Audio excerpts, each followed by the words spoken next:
但係佢哋都會仲可能係貪心嘅。例如我想成功，但係可唔可以唔出樣啊 ？OK， 咁我都會俾埋你噶啦，喂 AI 都可以做。我哋住 Airbnb 咧，就需要個環境好大，係啦，突發起上嚟咧個廳咧要可以即刻急切地演變咗個直播嘅場景，可以即刻 show 到啲衫出嚟。咁今次台灣咧，我哋做咗8場直播啦，咁但係呢8場直播咧都有2場咧都喺我自己 Airbnb 度做，咁啊方便啲咯，係啦。台灣人、馬來西亞人咧，其實真係點啲投入喺呢啲叫新興嘅創業裏面啊。調翻轉，我成日都講香港咧，就仍然停留咗喺一個比較古老嘅階段。香港太依賴以前嘅產業，就係金融同埋地產啊。就算而家去到2026咧，呢兩個咧都好明顯都已經弱咗好多咧。咁但係都會冇辦法，香港人始終留戀一種舊嘅形式去賺錢。相反，你話馬來西亞同台灣咧，因為冇得依賴一個地產項目，冇得依賴一個金融項目，咁其實佢哋咧即係慣咗喺呢方面咧，迎接啲新嘅產業、新興嘅一啲新零售嘅嘢咧，佢哋容易上手。我睇書啦，呢排都喺即係 Airbnb 度都睇啦。咁啊，成長嘅絆腳石係乜嘢咧？就係所謂嘅普通人莫論呢個 term 出嚟。咩咧？其實佢哋好想成功喎。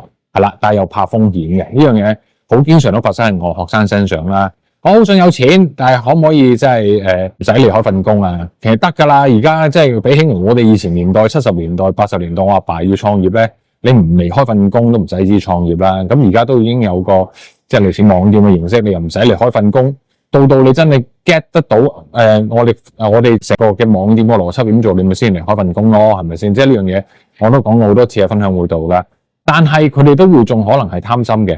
例如我想成功，但係可唔可以唔出樣啊 ？OK， 咁我都會俾埋你噶啦，喂 AI 都可以做到呢樣嘢出嚟喎。你5年前做呢樣嘢都唔得喎，係咪先？你唔多唔少你都要 present 到件事情係點樣喺一個人點樣用噶嘛？例如我想成功，但係可唔可以唔賣廣告啊？咁開始越嚟越困難啦。對於我去覺得去勸說，即係唔係話個科技做唔到，而係你一種心態就係好矛盾嘅。想賺錢，但係又唔想付出，簡單嚟講就係呢樣嘢。想減肥，但係又唔肯做運動，或者唔肯堅持犧牲食翻一啲冇咁好食嘅食物，係啦。你要想有得到個結果，但係又唔想有犧牲某一個情況嘅嘢。其實喺我哋成長嘅階梯嚟講咧，唔好話淨係創業啦，好多時候都會有呢種矛盾出嚟。咁呢種矛盾咧就令到佢原地踏步啦，停咗喺度啦，做唔到任何嘢啦。但係調翻轉，你話喺台灣啊、馬來西亞，我見得到佢哋。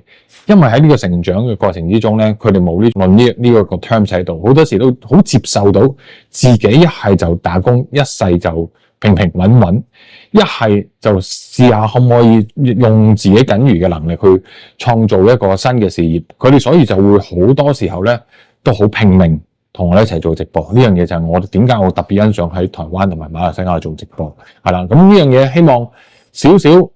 同大家講，無論你做任何嘢嘅成長咧，其實伴隨住一定要有風險，同埋有嘢要付出嘅，不能夠係兩者兼得。所以你唔擺脫咗呢件事情咧，係永遠都唔能夠成長。包括你不能夠創業，不能夠減肥係啦，或者不能夠健身啊，或者不能夠好似阿 Ken 玩 HYROX 可以咁成功，諸如此類都係因為你自己同自己嘅溝通咧有一個絆腳石喺度同自己嗌交，內耗得多就自然難成功嘅。